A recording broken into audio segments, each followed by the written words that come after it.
Hello, I'm Duncan. I'm from Google, and I'm an industry manager. So my job day to day is to work predominantly with the legal industry, although there are other vertical markets I know in the UK, with some of our largest advertisers, and making sure we get the most from Google's advertising systems and give their customers the best possible experience of the web. So continuing the customer experience thread, I've got to talk today about three things. The first thing is some unique insights, and I genuinely mean unique in that they've been commissioned for this particular conference. That one's free now. And they are relevant to you guys, and hopefully will get you thinking about some things your customers and UK adult public at large are doing when considering legal services. The second thing is to think about who's doing it really well. And to Jonathan's point, he's right. Big businesses, particularly consumer businesses, are becoming extremely good at delivering exquisite experiences online, and therefore people's expectations of the way they transact online and even transact face-to-face is elevated, and we all need to step up.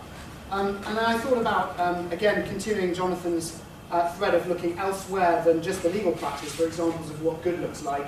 An example from a business that's not dissimilar in terms of the structure of many law firms and PI firms and CMCs, that has some unique challenges, and that firm is Glaston Brooks in the payment protection insurance industry, one of the market leaders, and a business I've come to admire over the last couple of years as a business that does customer experience extremely well.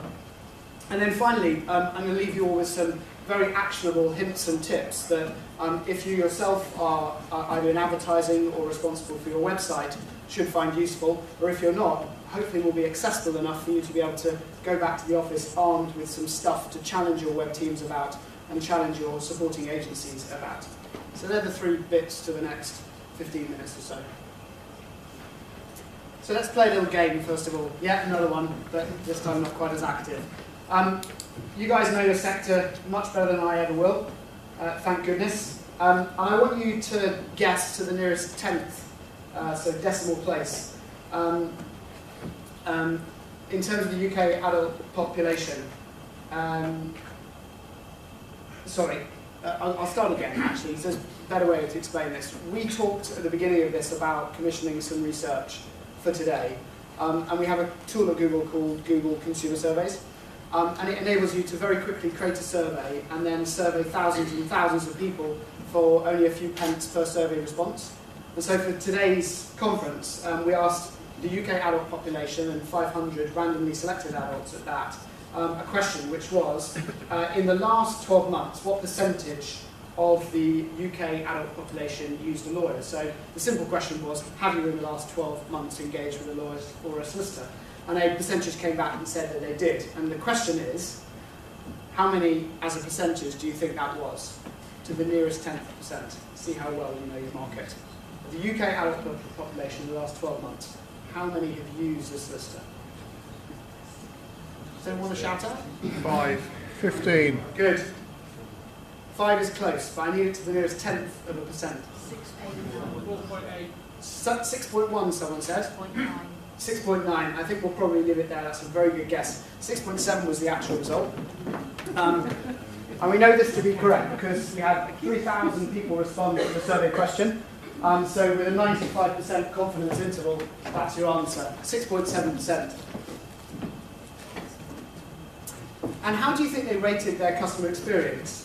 So the great thing about this tool, Google Consumer Surveys, is it allows you to ask that first question and take a population that says yes or no onto a further question. So we took the folks that said, yes, I've used a solicitor in the last 12 months through to the next question, which was, how do you rate your customer experience? And actually, I don't think you guys are doing too badly. So we gave them 4 choices of which they could choose one. From terrible to just about okay to good to outstanding. And you can see that the majority are in the good to outstanding bracket, which is good news. Still lots of work to do, clearly, but I think some signs of encouragement there, that people are not, on the whole, disheartened by the experience they get of using a solicitor. So for the folks that answered, yeah, it was okay, or good, to, yeah, it was outstanding, we took those guys through to a third and final question, which was, what made it so good. And we allowed people to enter whatever they wanted into the text box on the survey response. And we generated a word cloud, which fairly predictably was very broad, so a really long tail of reasons why their experience of using a solicitor in the UK in the last 12 months was good. But you can see some words begin to coalesce, and the way this works is it looks for synonyms as well as repeats of similar words in order to give rise to 5 or 6 of the hundreds of responses we got. And clear advice, communication, professional, always answered the phone, job done, quick and easy, fast service, and they were thorough were the ones that stood out most of all. Cool. So who's doing brilliantly? In this section, I just want to again give rise to some survey data. We did a second survey at about the same time as the first, but to a different selection of individuals, 500 in this case, and asked them very simply, who's doing it best? What was your best customer experience of the last 12 months? And one of the names that's already been mentioned in Amazon is another one that comes through very clearly and very strongly in the UK population's estimation of what good service looks like. So we're going to look at that data first of all, and then we're going to dive into Gladstone Brooks. So I'm going to talk very briefly about why I believe Gladstone Brooks are doing a good job and what they're doing to differentiate themselves in the realm of user experience, particularly when delivered online. So these 500 people, thinking back to the best customer experience they'd had in the last year or so, we found that Amazon was nearly 2 times the nearest competitor, which actually was Tesco in the survey responses. But as you can see, the word cloud, which is the top 50 or so of the 500 we received, shows it's mostly high street brands, mostly consumer brands. Google features there, Apple as well. The NHS is great to see in there too, Sky, M&S. But those high street brands, John Lewis, Sky, Tesco, Asda and Amazon, all of which have made the successful transition from bricks and mortar into the online world. So lots to learn. So Gladstone Brooks. Has anyone in here used Gladstone Brooks? Is anyone here prepared to admit they've used Gladstone Brooks? Gladstone Brooks. So mystery shopping. It's a great technique, and I actually tried it when I first got to know Gladstone. I called them up and I asked them, just out of interest, to find out whether I'd been sold or missold a piece of payment protection insurance, which they correctly discovered I hadn't. But it was quite an exquisite experience to go from first contact all the way through to follow-up. And they used multi-channel to do it. So initially my inquiry was online. I received a text message to say that my claim is being processed with an expectation of how long that would take. And then I wasn't inundated with updates as the claim went on, but it wasn't a claim, it was just a search for a claim that ended up in a, sorry, you don't have a claim, Mr. Watts. But throughout the process I was kept absolutely informed as to where I was at. I didn't feel the need to reach out to them to ask how it was going, because at a minimum of every 2 days I was receiving either a text or an email, in one case actually a call just to say we're dealing with it, the bank will be responding in due course, they have so many days to do so, until the final piece of communication, which was we processed your claim, Mr. Watson, found that you don't have a missold piece of payment protection insurance, but we can help you in these other areas. And there was a gentle kind of upsell to try and get me on the hook for another product they were trying to sell.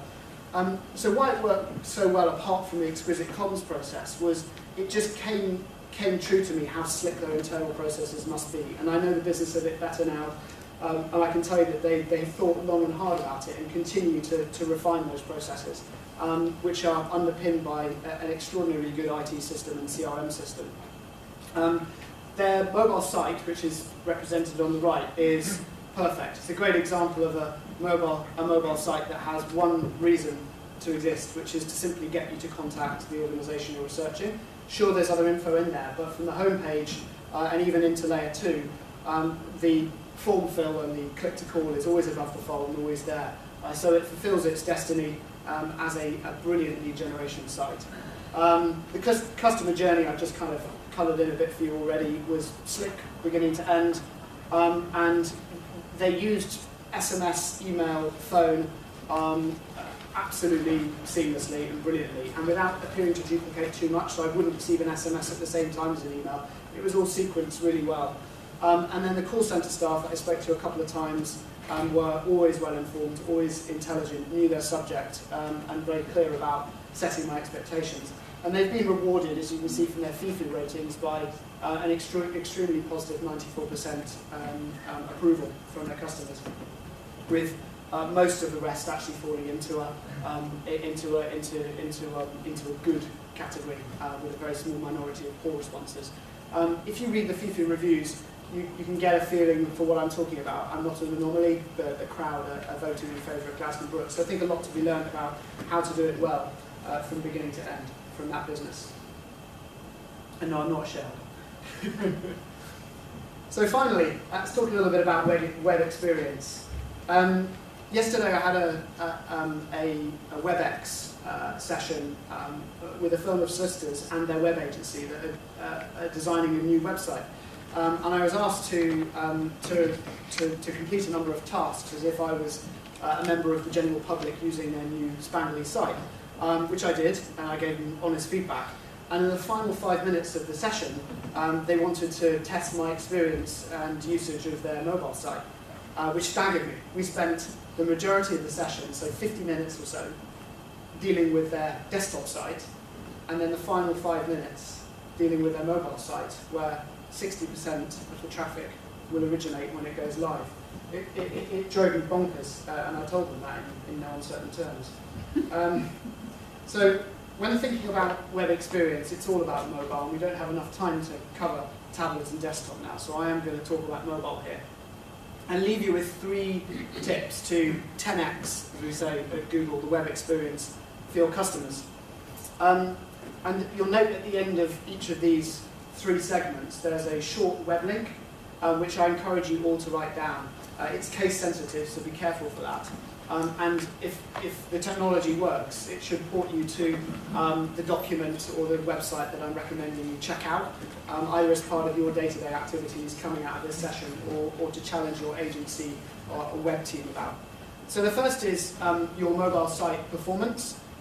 New research shows that people abandon sites if it hasn't loaded or substantially loaded in 3 seconds or less. The guide that I've linked to there provides the user with the ability to put in your mobile site domain, and then the system will literally analyse the site's performance and then give you a result, including some technical tips on what you can do to speed up page load times, such as imagery sizing, use of JavaScript, all of that technical stuff that web teams should know about. It's a really useful little tool to get you started. I'd also encourage you to look at your competitors' mobile sites and have a little giggle if you ever have to pinch to zoom on any of them, because clearly that's not where you should be now at this stage in the mobile usage journey, particularly for millennials. So yeah, there's a little guide I think you'll find useful. Secondly, and another case-sensitive link at the bottom of the second tip, is to focus on user experience principles which are tried and tested.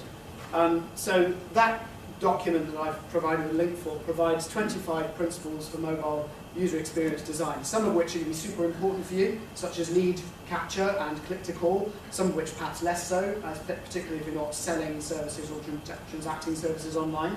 But nevertheless, across those 5 subcategories, homepage and site navigation, site search, commerce and conversions, form entry, and usability and form factor, you'll find some really super useful tips, about 5 or 6 for every subcategory, that will help you think through your mobile site design. And that's a PDF link at the bottom that I've added. Again, case sensitive, so make sure you note down the case sensitivity or take a photo of the slide, whichever's easiest for you. And then finally, Google Analytics. Hands up whose firm does use Google Analytics on the back end of this website. Okay, cool, so it's about 20% of the room. And hands up who personally uses Google Analytics to understand more about your users' interaction with the website. So very few. Okay, so a fair proportion of the first lot. In my view, anyone in a leadership role in any firm should be using Google Analytics to understand how your audience is interacting with the website. You can learn a lot about it, not just to keep your web team honest, but also to understand how people are evaluating your business as they go through the user journey. This case-sensitive link to a guide provides you with some super useful hints and tips as to how to use Google Analytics for all it's worth. And the categories I'll call out there that are most relevant are audience insights. So Google Analytics will give you details on how your audience is composed, their demographic, their gender, where they are in the world, where they are in the country, and it will also tell you a lot about what people are doing when they come to the site. So how visitors find your website in the first place, which channel they come from. Was it a Google search? Was it a Bing search? Was it a social media link? Was it one of your blogs? Was it a direct website visit as opposed to going via a search engine? Super useful in terms of understanding how your audience are finding you. Getting more from visitors. So it's super useful to understand which pages of your website are being used the most. For a law firm, the practice managers and the partners and the people in the firm that are featured on the website are often one of the most frequented parts of the site. So for any law firm that sees that in Google Analytics and doesn't have a contact us now or an easy click to call or web form hanging off the back of that subpage, is probably missing a massive trick.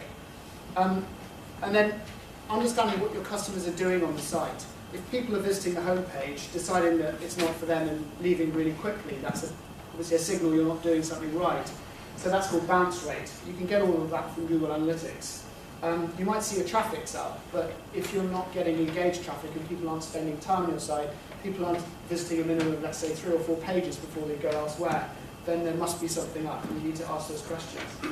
And then finally, in terms of site performance, which relates a little bit to the first point around page speed times, Google Analytics provides you all of that data, shows you how fast pages are loading on different operating systems, on different browsers, and indeed on different devices. You know what, we could be here all day talking about Google Analytics, but hopefully these 3 things will provide you with some useful and quite actual stuff to take away from today and get on with tomorrow. So with that, I wish you a happy autumnal equinox. If you haven't looked at the Google today, do. It's quite fun, especially for kids like me. And hand you back over to Andy. So thank you for listening.